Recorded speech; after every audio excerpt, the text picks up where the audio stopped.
Back I'm Gertie Rude, back again, the Thursday mood. Well, here we are, and Prince Harry's over here, and he's having tea with the King. That's the long and the short of it. So, anyway, whatever you do, have a nice evening, wherever you are in the world. Oh dear, I don't think there's more to it than that, but we're going to have to listen to it, so let's go on. When we sort of want to know what's going to happen here, we sort of want to hear about it, but we also hope that Harry doesn't... I think this doesn't augur very well for our King. This is what I think. Yeah, that's just my personal opinion. You know, spill his guts to NBC as soon as he gets on a plane in America. No. Well, that is the big wish. As you say, 54 minutes. The King flew back. The sort of first inklings that something might happen. I get because everybody's condemning the King, and I'm not a big fan myself, but I'm also thinking from somebody that's been in the inside of the whole cancer diagnosis situation that you don't know what's going on there, and it's beginning to smack a bit because of the naysayers of last year with Catherine. Or was it earlier this year? God, time flies. Was it earlier this year? Or was it last year when she had the cancer and everyone was being mean and quite reprehensibly vile towards her? We don't know what's going on with the King. There might be a very, very good reason why he's had Harry over and he's speaking to Harry. And it's probably, maybe, off the top of my head, nobody's business. Because there's a wider thing at play, I believe. That's my personal opinion. Was when the King was seen getting onto a plane at Aberdeen. He flies back. He's obviously spending most of his time now in Scotland, I believe, for a weekly cancer sort of treatment and update. Mm-hmm. And obviously with Harry being in town, there was a way for them to have this 40-50... So do you see how he said he's spending most of his time in Scotland? So in other words, in Balmoral, or in that other place, because he had his... Didn't he inherit the Queen Mum's house on the Balmoral estate? Which isn't a house, it's like a mansion, you know. Or is he in Balmoral? Probably because he's the King, he's in Balmoral. But I know he used to love, him and Camilla, that was their love nest. So this other house, I can't think what it was called now. I expect you people will know. So, is there something going on here that we, the public, aren't being told about? Because we, the public, are being told that Harry's over here seeing the King. So that's obviously a sort of nod to Harry's credibility and a welcome back to the fold type of vibe, is the way the media's spinning it. But is there something larger at play? Is there something going on that none of us know about? Because we all know that King Charles, it's been made plain that he's not going to be cured. His cancer can be managed. Now that tells me only one thing, that it's only going to go one way, if not now, at some point. So is that what is behind this rapprochement between, in essence, a father and his son? We don't know, so we shouldn't really judge. 4-minute get-together over a cup of tea. Now, I suppose it's the green shoots of maybe opening up the relationship again. Yes. But as you do clearly say, and it has to be the case, that nothing from Harry's side comes out saying, oh, this... OK, he did say when he went to the Invictus Games function later that it was great, thank you. Well, that's a throwaway line. You don't need to read any... That's perfectly normal. Right. What we don't need is a sit-down interview with or leaks saying, Well, I think the media's doing it all, as you can see here from the double-page spread. I think, is that in the Sun or the Mirror or somewhere that no one cares about or reads. One's tea for two. Yeah, there's a lot of speculation. It's always loads of speculation. And of course, yesterday was a terrible day when we lost dear old Charlie Kirk. He's the same age as one of my many sons. And to me, it's just a child. You know, I know he's 31, he was a man, do you get me? But to me, he's a child, or he's somebody's child, isn't he? He's somebody's husband. And he's also, more importantly, somebody's father, two people's father, who were there at the front when that happened yesterday. So we're living in a very, they're not interesting times, they're frightening times. There's a lot of difference. I think it's the Chinese that said that, may you live in interesting times. Yeah, there's interesting, and then there's bleeding scared out of me wits. So, and that's another video.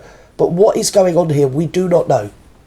So, but just because and when I say we, I mean everybody that isn't Charles and Harry, we don't know, And there could be a damn good reason why the king has said, like, I would like to see my son. Or, yes, come and see me. And, yeah, I'm going to fly down from Aberdeen.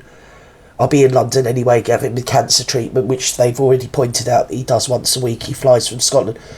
I mean, he's the king. Isn't the king supposed to be based in, like, Buckingham Palace or something? I know he doesn't really use Buckingham Palace. I think he used St James's Palace or Claremont House, which was the Queen Mum's house that he got straight away. So it's really weird. I think St James's was his official as the Prince of Wales. Claremont House, or Clarence, no, it's Clarence House, was the Queen Mum's official London residence. But him, as the Prince of Wales, took it over on the death of his beloved granny.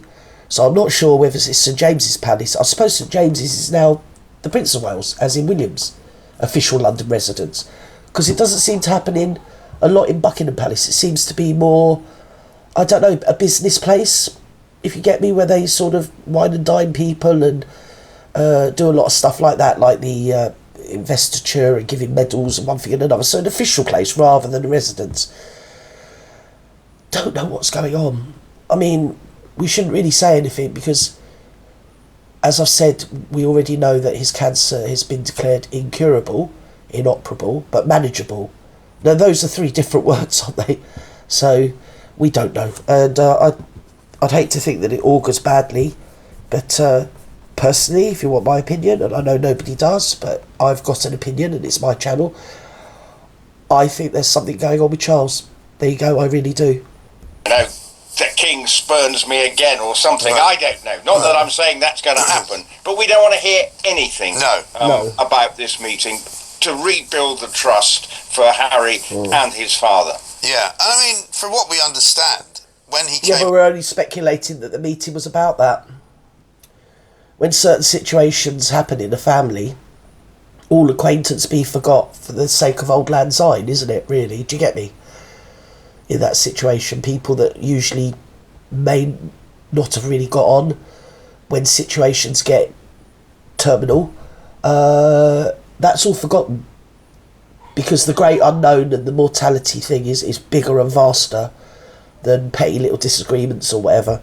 So we've already been treated to the fact that William's livid. He didn't want it, but blah-de bleeding blah. But yeah, it's a strange situation. We live in some crazy times. Over in his kind of capacity as a private citizen, if you like. He went off to do his stuff in Nottingham, and he went a couple of charities, gave some money away to children in need. There was no suggestion they were going to meet up. So what do you think has happened to change maybe perhaps his father's view? Well, we don't know. Well, maybe in a way this was kept deliberately quiet because, as I said before, Of course, it was kept deliberately quiet because no one knew about it. He was seen going in, but whether it was arranged to be seen, because you can't just believe that people just happened to be there and they see him driving into Clarence House, or wherever it was he drove into. I can't remember where it was he was seen driving into, but I don't think it was Buckingham Palace. Yeah, so that was deliberately, it wasn't announced that he's coming over, or was it? Yeah, we knew he was coming over, and it was speculated he may see the king. So this has been a thing that's been buzzing around for about a month, hasn't it? That there was going to be a meeting, and I think the meeting isn't really about nuts and bolts. I've got a bad feeling that it's about something bigger than that.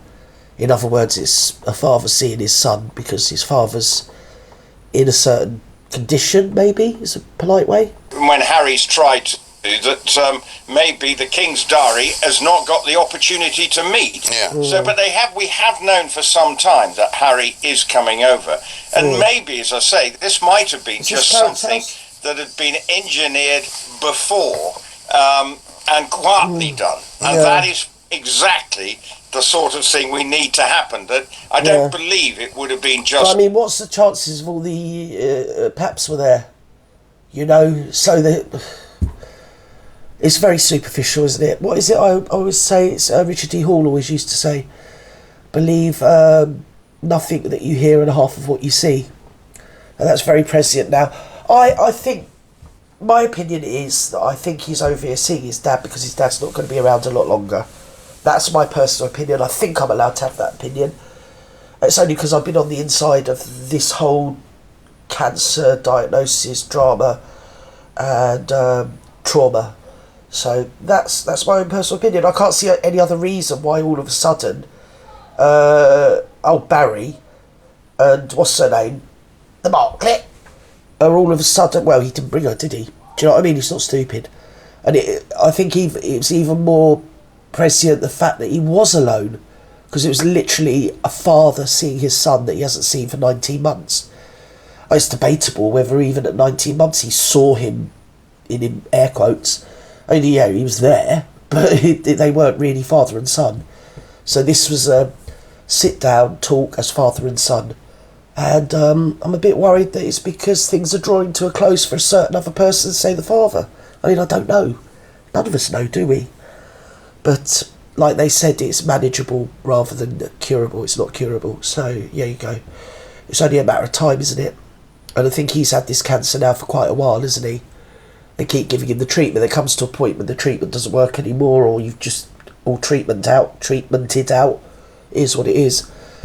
So, are we going to see a King William before Christmas, or maybe just after? We don't know, do we? Poor old bugger. Anyway, it is what it is. It comes to us all in the end, doesn't it? Long live King Charles, and God bless him. And I don't think there's a lot more to be seen, apart from the fact, as I keep saying, that it's just a dad wanting to see his son, which is fair enough.